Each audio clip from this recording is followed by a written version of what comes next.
de la Parga spre Preveza s-a desfășurat pe un vânt constant de 15 noduri. Am navigat printre valuri moderate, bucurându-ne de un sailing plăcut ce ne-a dus rapid la destinație.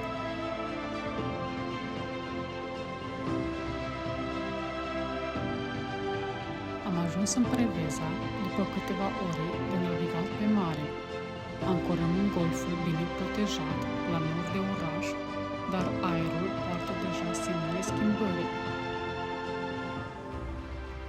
Odată cu vântul, temperatura a scăzut brusc. Prognoza anunță vânt puternic, iar noi știm ce avem de făcut. Verificăm lanțul ancorei, dublăm siguranța parâmei și ne pregătim pentru ceea ce urmează. Nu e prima dată când așteptăm vântul, îl cunoaștem, îl respectăm și îl întâmpinăm pregătiți. Orașul ne este familiar, l-am vizitat de multe ori. Străzile sale, lumina caldă a serei, mirosul de sare și pește proaspăt ne trezesc amintiri. Din acest oraș am plecat prima dată în călătoria noastră pe mare, acum 4 ani. De fiecare dată când revenim, sentimentul este același, un amestec de nostalgie și recunoștință pentru drumul parcurs.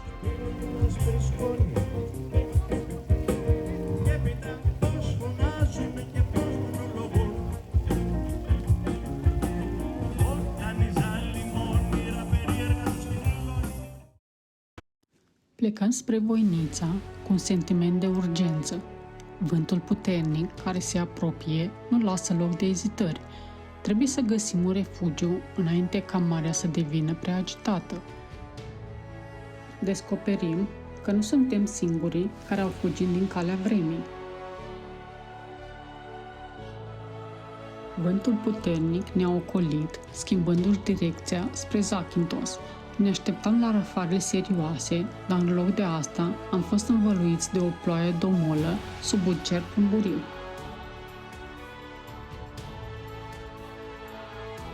Deși furtuna a trecut pe lângă noi, rămâne acel sentiment de respect pentru natură și pentru alegerile făcute înainte de vremea rea. Suntem pe insula Voinița, un loc liniștit, unde în sfârșit a ieșit soarele. Acest pod separă insula de continent. Pe insulă descoperim o biserică micuță, un loc retras, ce pare protejat de liniștea orașului. O mică pădure se întinde în apropiere, oferind umbră și un aer răcoros. Interesant podul ăsta, cum este construit în valuri și mare este în valuri, se potrivesc perfect împreună.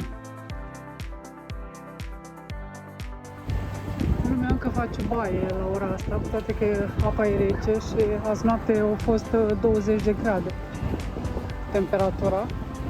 Acum cred că vreo 25.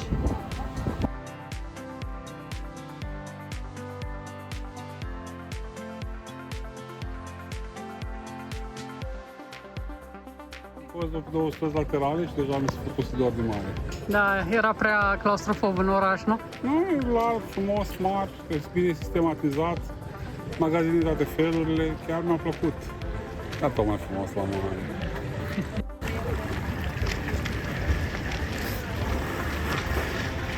Cam goale e străzile. Da, suntem în septembrie.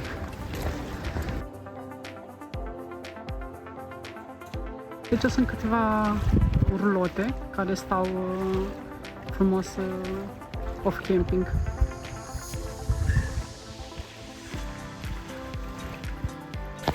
Ia uite cine a venit pe noi! Hello, hello! Unde plecăm? Plecăm în Preveza din nou. Am fost și am stat în Voinița să treacă vremea urâtă. N-a trecut de tot, dar noi ne s-a făcut iarăși de Preveza. De miel. Așa. Lui Tudor de miel de Voinița l-am proțat la Adevărul că e bun proțapul ăla de miel din Preveza. Și acum facem un pic de sailing apoi. Chiar ne era dor de un pic de sailing, am stat în Voinița vreo 3 zile, 4 zile. Are de luni și până vineri să poate 5. Aproape 5, da. Asta din cauza vremii. S-au anunțat o vreme destul de... acolo, chiar am stat boie rește, n-am avut niciodată așa puține griji de ancori și așa. Bine, am lăsat 50 de metri de lanț în 6 metri de apă. Mai mult am scos mizerii de pe el, dar ne-a protejat destul de bine.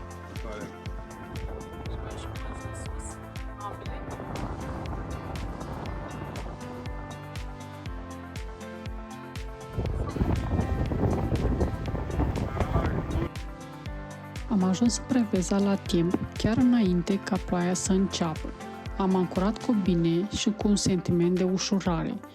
Aici, nu doar că așteptăm ca vremea să se stabilizeze, dar și un nou membru al echipajului, care ni se va alătura pentru următoarele 2 săptămâni. Noduri am avut. Furtună leacă. Multe bărci s-au refugiat în acest golf, căutând protecția oferită de acest loc.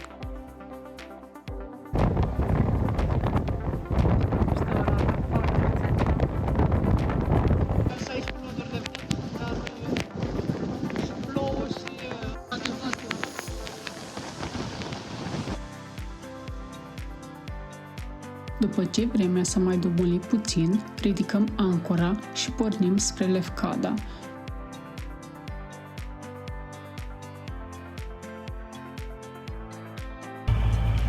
Am trecut de un boi, acum... Uite cine a venit la noi. Cine? Cine? Tu? S-a reîntregit echipajul. Da, exact, s-a reîntregit echipajul.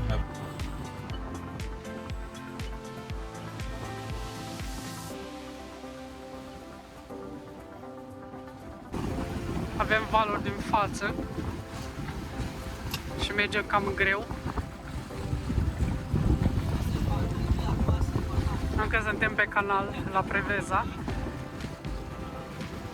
Avem vânt de 10 noduri, dar vărășoarele sunt cam mărișoare. Vrem să intrăm pe canal la Lefkada și așteptăm la ora 2 să se ridice podul. Mai avem 10 minute și norii de ploaie ne așteaptă. Nori negăcioși.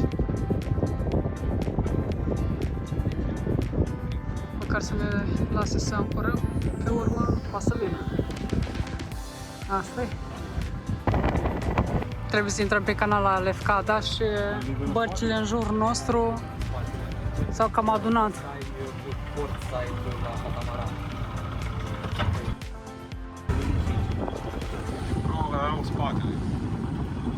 Sunt multe bărci în față și cum barca n-are frâne, trebuie să fim mai precauți.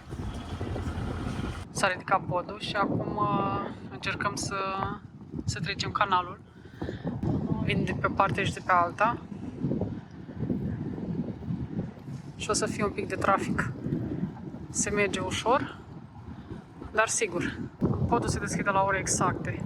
Adică astăzi era la ora 8, la ora 10 și la ora 2 și următorul, nu știu, la 4, cred că. Așteptând să ridice acest pod. E mișcarea destul de greu pentru că la pod acolo nu poate să treacă decât o barcă dus și o barcă întors. Și până se pliază fiecare barcă în parte ca să stea unul în spatele altuia, ia un pic de timp. Te bărci în spate.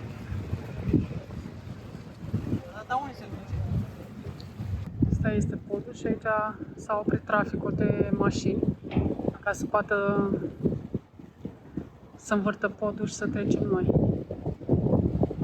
Și să trecem podul, tot cu traficul ăsta imens.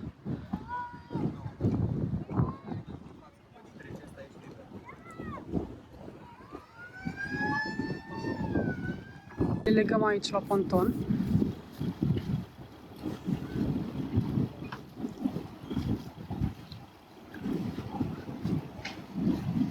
Poți să oprești?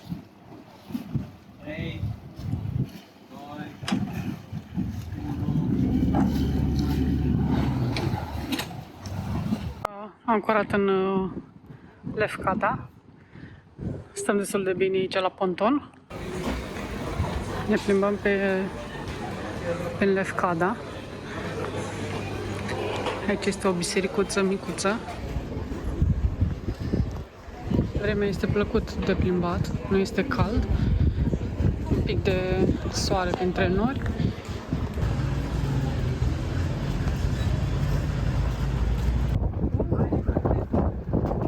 Și un apus frumos. Wow! Stai așa să vedem și apusul. Ia ce fain să vede.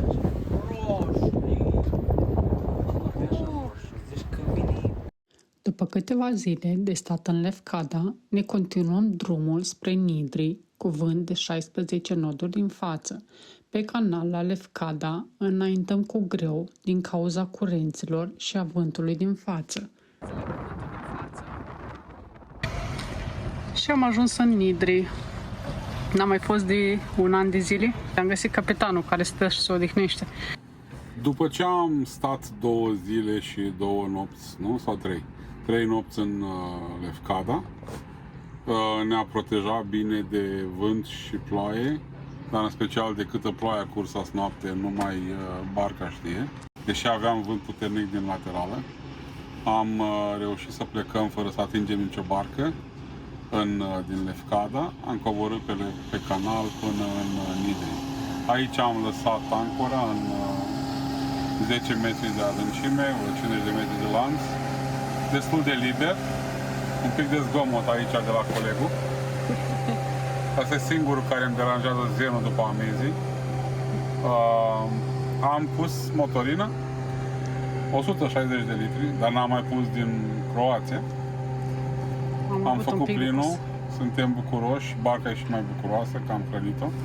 Am găsit cu €1,53 pe litru. 1,53 pe litru, foarte bun preț.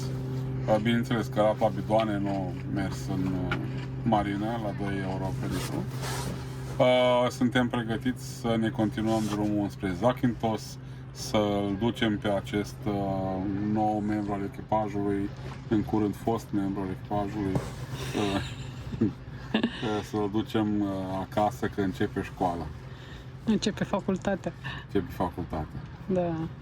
Cum te simți pe Discovery? Relaxat. Relaxat. Cea number one o să spună experiența lui trăită pe mare, cum a condus el această barcă nemaipomenită numită Discovery până aici. Această barcă nemaipomenită care merge cu o viteză de croazieră, nu spune de aproape viteza, 4 noduri.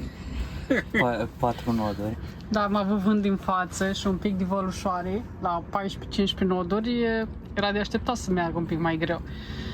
Copacii deja și-au schimbat culoarea în toamnă. Ce bunie. În partea este Nidri, un sat de vacanță destul de aglomerat pe timpul verii.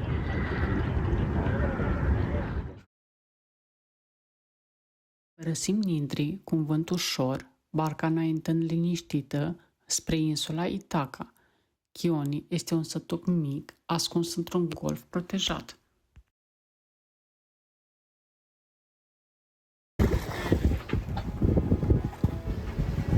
La 7 noduri de vânt, e light, stai acolo. Adevăratul plăcere. Suntem în port, în Chioni. Aici este bărcuța noastră. Captain, o ieși la aer. Pe străduțele înguste care urcă pe deal, priveliștea se deschide. Portul este plin de veliere și bărci de pescari, iar dincolo de ele, marea rămâne liniștită, întinzându-se spre orizont. Acolo este portul.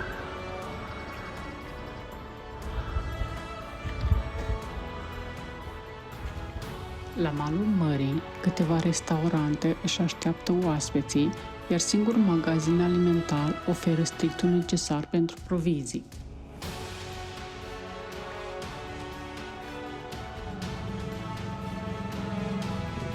Căsuță micuță, cu vedere la mare. Cine nu și-ar dori așa ceva?